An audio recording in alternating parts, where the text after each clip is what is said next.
Hi guys! Welcome back sa aking channel. Today guys, gagawa tayo ng baked beef empanada. So tara, umpisa na natin. So hi guys! Welcome back sa aking channel. Today guys, ipapakita ko sa inyo kung paano ko gagawin ng aking empanada dough. So first guys, we have 2 1/4 cups of all-purpose flour, yolks 2, and this is extra large. We have 1/4 cup of butter. Salted butter guys, na melt na natin. We have 1/2 teaspoon of salt and our 2 1/2 tablespoons of white sugar. And we umpisahan na natin guys. We are going to sift our flour, all-purpose flour. So i-mix natin guys ang ating dry ingredients like our all-purpose flour, salt, sugar. So,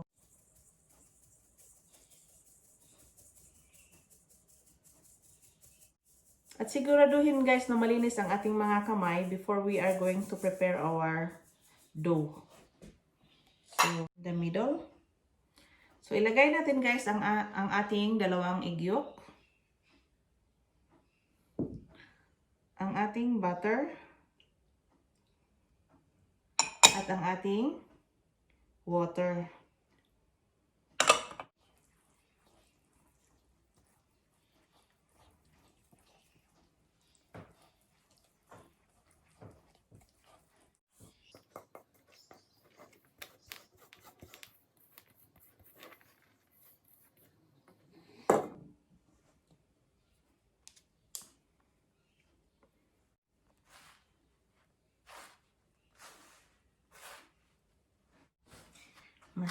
Form na natin siyang bowl.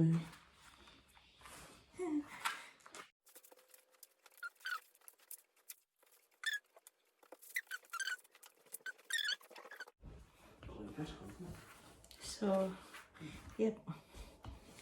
So, ito na yung ating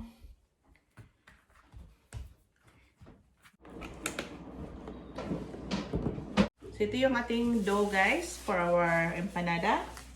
Takpan natin siya guys ng cling wrap. 30 minutes. We're going to put in the fridge for 25 minutes to 30. Okay? Hi guys, ito yung ating beef mince. 500 grams. Half cup of sultanas. 1 piece of apple. So we have 1 piece of carrots. This is 1 piece of potato. We also have our green peas. 3/4 cup of green peas and our 1 piece of onions and 3 pieces of mushrooms.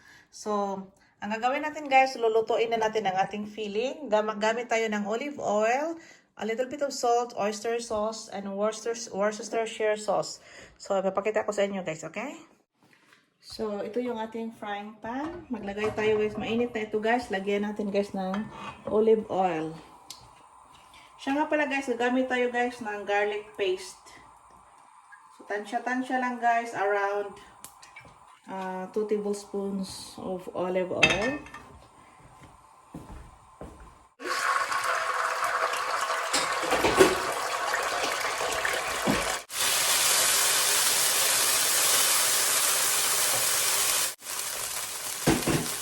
Kapit-kapit siya guys kasi malamig yung ating garlic. Now we are going to add our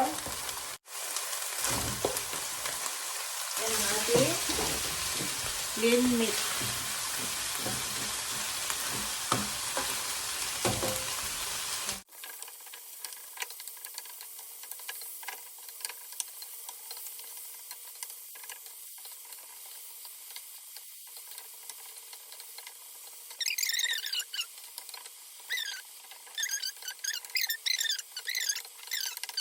So, at ang ating carrots guys, nailagay ko siya sa ating microwave oven ng 2 minutes. At saka yung ating, para medyo tender na siya a little bit. And our potatoes.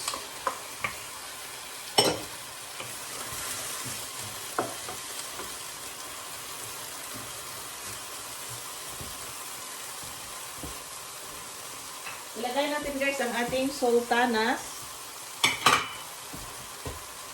ang ating apple, ang ating mushrooms. So yun, mix natin siya guys. Masarap yung ating filling guys, napaka-healthy.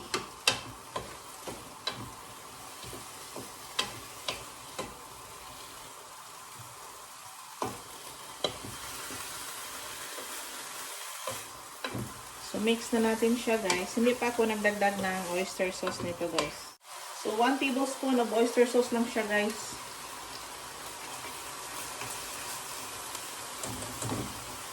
Mix natin para. Gagamit tayo ng worcestershire sauce. 1 tablespoon lang din. 2 tablespoon of soy sauce.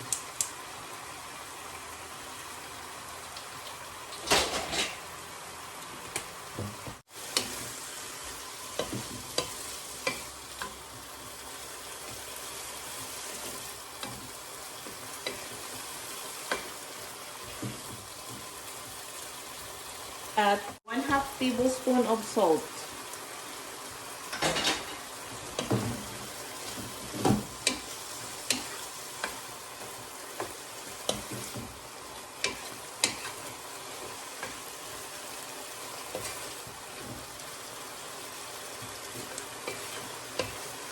Three-fourth cup of green peas. Ang ginagamit ko guys, baby peas. Yung frozen.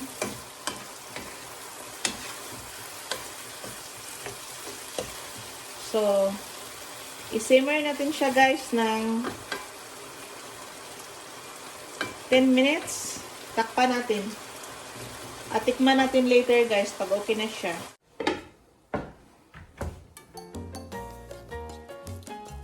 So, tinatakpan ko na siya guys.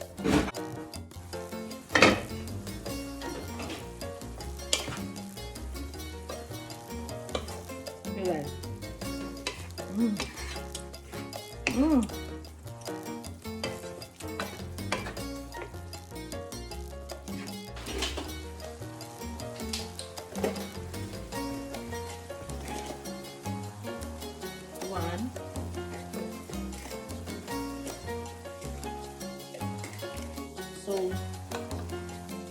2 tablespoons of brown sugar.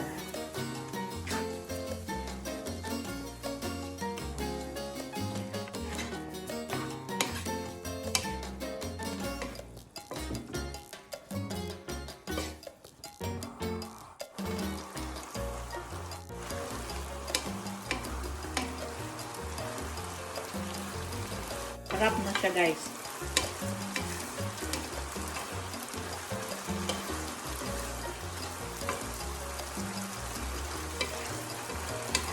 Try na lang natin ang cheese kapag ano na tayo guys. Mag-filling na tayo sa ating dough.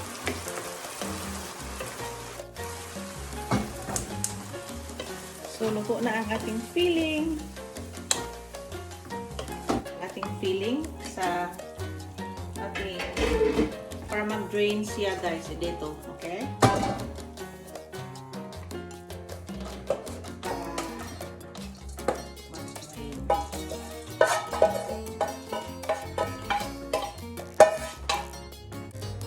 Hatiin ko siya guys.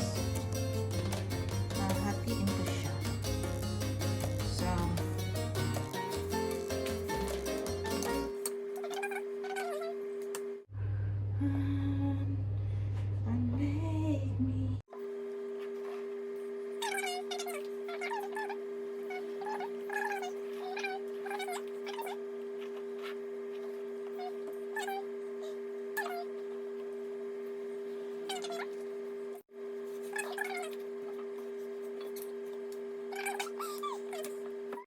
so guys, this is our empanada dough. So nakagawa ako guys ng 12 pieces. Empanada dough, 12 pieces. So that's our final product sa ating empanada dough. So now guys, umpisahan na natin ang ating paglagay ng filling, okay? So, ito yung ating filling, guys. Ito yung ating beef. Beef mince with vegetables. At ito yung ating cheese. At ito ang ating eggs. Okay?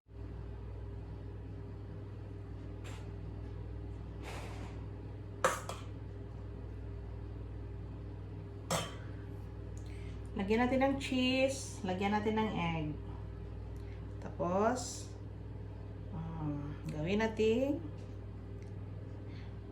gawin na natin. So this is what we're gonna do, guys. We're going to do like this.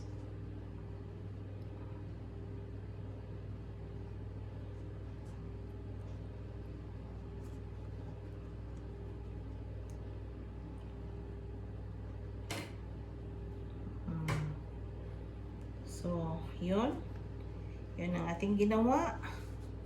Hindi natin siyang ganitohin lang, guys. Yung pag-lock niya. Hook.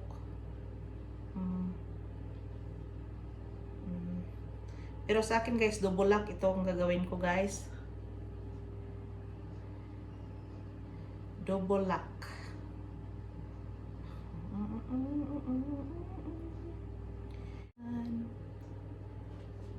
So, ito yung ating empanada! So, guys, ang gagawin ko, guys, para sealed siya ng mabuti. Okay. So, this is our empanada, guys. Okay? Filling. Siguraduhin nyo na magkasya yung filling sa ano nyo. So, tapos cheese. Lagyan natin ng cheese inside or 2 cheese at saka eggs. So, yun.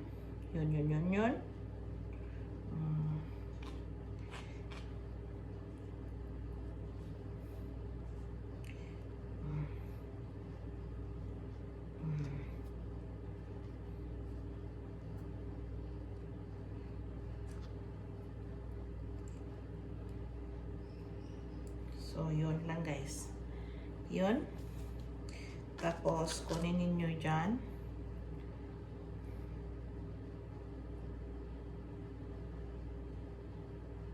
The same procedures lang, guys. Fold, pick and fold. Pick and fold. I pick you. And I will fold you.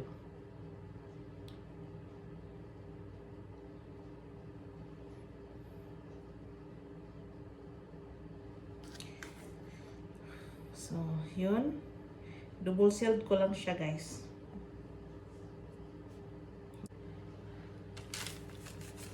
So, yun.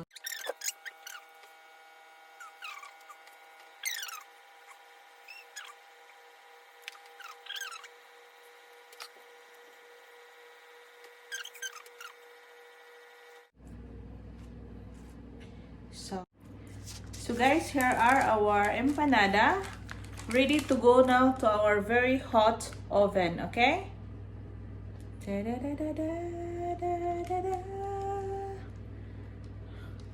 So, I will let you see the final product, guys, okay? I-bake natin, guys, 30 to 40 minutes. So, check lang natin at 25 minutes, guys, ha? So, nasa oven na siya.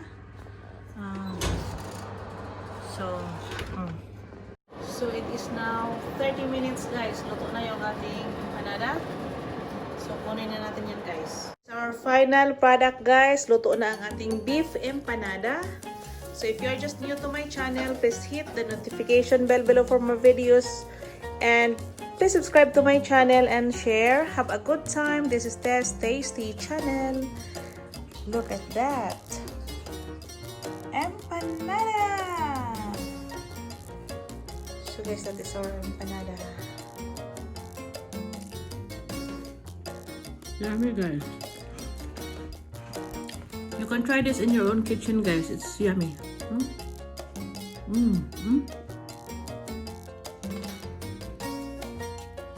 Very yummy. Tingnan nyo, guys. Yun na lang ang natitira. Very yummy.